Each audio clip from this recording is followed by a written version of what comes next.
मनीषा रानी आज के वक्त में खुशी से अपनी जिंदगी को जी रही है। मनीषा रानी मुंबई के बहुत ही खूबसूरत घर में रह रही हैं। भले ही इस वक्त वो रेंटेड है, लेकिन बहुत ही जल्द अपना घर खरीदने की कोशिश कर रही हैं। ऐसे में दूसरी ओर बिहार में भी एक पेरेंट्स का घर था, पिता का घर था, फैमिली का घर था, लेकिन खुद की जमीन वो खरीद चुकी है।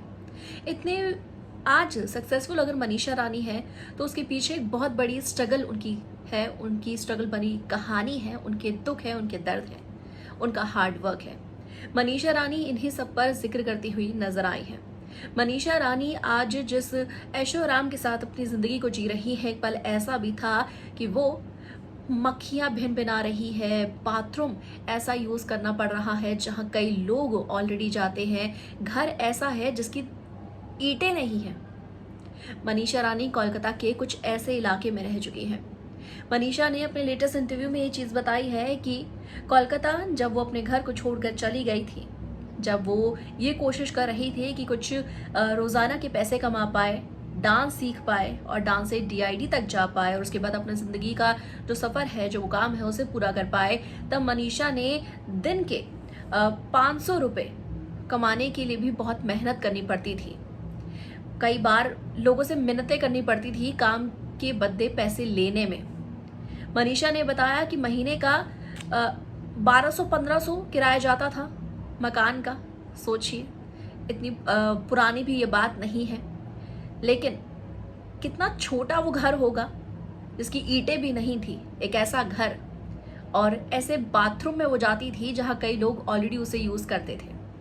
मनीषा का कहना था कि अगर बाथरूम जाते हुए मॉर्टिन वगैरह साथ ना लेकर जाओ, यानी कि जैसे मच्छर मर जाए या दूर भागे, तब वहां बैठना भी मुश्किल हो जाता था।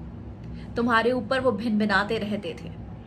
मनीषा का कहना था कि जब वो कोलकाता के उस एरिया में गई थी पहली बार, तब उनकी माँ उन्हें वहां छोड़ने के लिए गई थी। उनकी माँ ने कहा था कि बेटा तू इस घर में नहीं रह पाएगी, तेरे लिए कुछ और देख लेते हैं, पैसे जरूर कम है, लेकिन ये तेरे लिए सही नहीं होगा।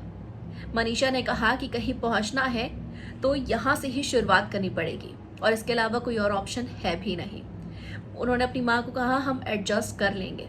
मनीषा ने कई सालों तक अपने पेरेंट्स से ये बात छुपा कर रखी कि आखिर किस तरह से वो पाई पाई के लिए मोहताज होती थी, किस तरह रिजेक्शन पर वो रोती थी। काम कर लिया 10-15 दिन, उसके पैसे भी नहीं मिलते थे, कई बार ठुकराया जाता था, कई बार गलत लोगों से सामना होता था और मनीषा ये सब चीजें अकेले सहन करती थी। मनीषा ने जिस तरह अपनी स्ट्रगल की कहानी आज बताई है और जितनी वो उस लाइफ को जीने के बाद आज फाइनली जिस मुकाम पर है, वो इस मुकाम पर पहुंचने के बाद वो खुश हैं और इससे और भी ज्यादा ऊंची अपनी उड़ान वो रखती हैं। क्या कहेंगे आखिर मनीषा की इस जर्नी पर, आप सभी कमेंट सेक्शन में जरूर लिखेगा।